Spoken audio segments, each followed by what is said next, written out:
আসসালামু আলাইকুম। আজকে শিশুকে বরই ফল খাওয়ানোর বিষয়ে কিছু কথা বলবো। এই যে দেখছেন আমার বেবি আজকে বরই ফল পেয়েছে, বরই ফল খাচ্ছে। বরই ফল বেবিদেরকে খাওয়া কতটুকু উপকার ও অপকার সে বিষয় সম্পর্কে জানব। বরই ফল শিশুদের জন্য পুষ্টিকর, তবে এটি খাওয়ানোর ক্ষেত্রে কিছু সতর্কতা অবলম্বন করা প্রয়োজন।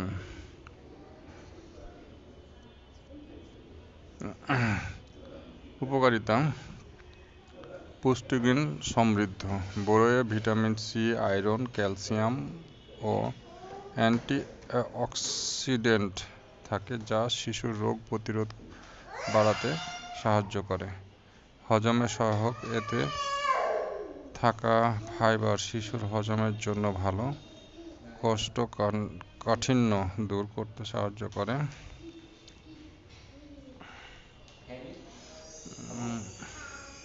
শারীরিক ও মানসিক বিকাশ: বরইয়ের ভিটামিন ও খনিজ উপাদান শিশুর মস্তিষ্কের বিকাশে সহায়ক হতে পারে।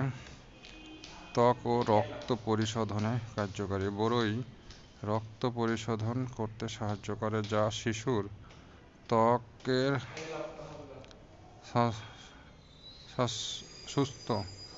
স্বাস্থ্য ভালো রাখতে সহায়তা করে। আর অপকারিতা বা সতর্কতা: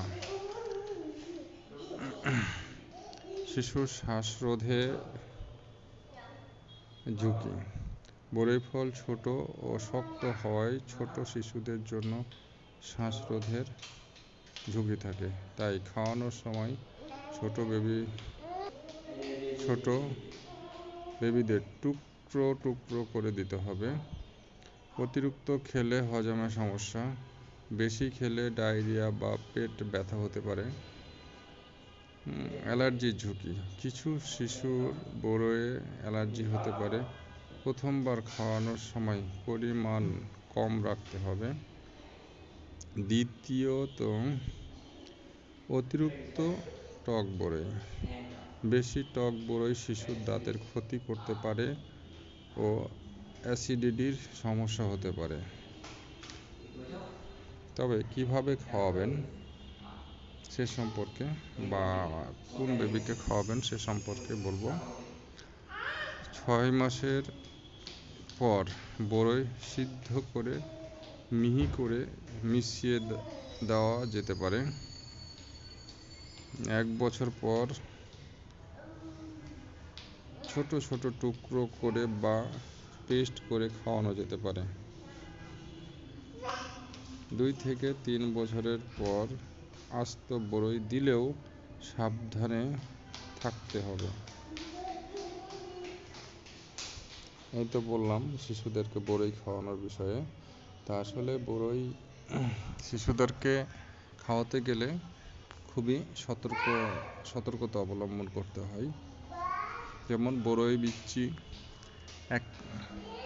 একটা হাতিও নাকি ভয় পায়। এটা শুনেছি যে বরই বিচি হাতির পায়ের নিচে পড়লে সেই বিচিটা হাতির পায়ে গেঁথে যায়, এজন্য হাতিও ভয় পায়। তবে একটা এত বড় যেহেতু ভয় পায়, সেক্ষেত্রে অবশ্যই একটা শিশুকে যখন আমরা বরই খাওয়াবো, খুবই সতর্ক সহিত আমরা বরই খাওয়াবো। আর দেখছেন তো আমার বেবিকে কিভাবে খাওয়াচ্ছি, এবং আমরা সবাই তার দিকে চোখ করে আছি যে সে বরইটা কী করতেছে, কিভাবে খাচ্ছে, সেদিকে লক্ষ্য রেখেই আমি করতেছি। আল্লাহ হাফেজ, ভালো থাকবেন।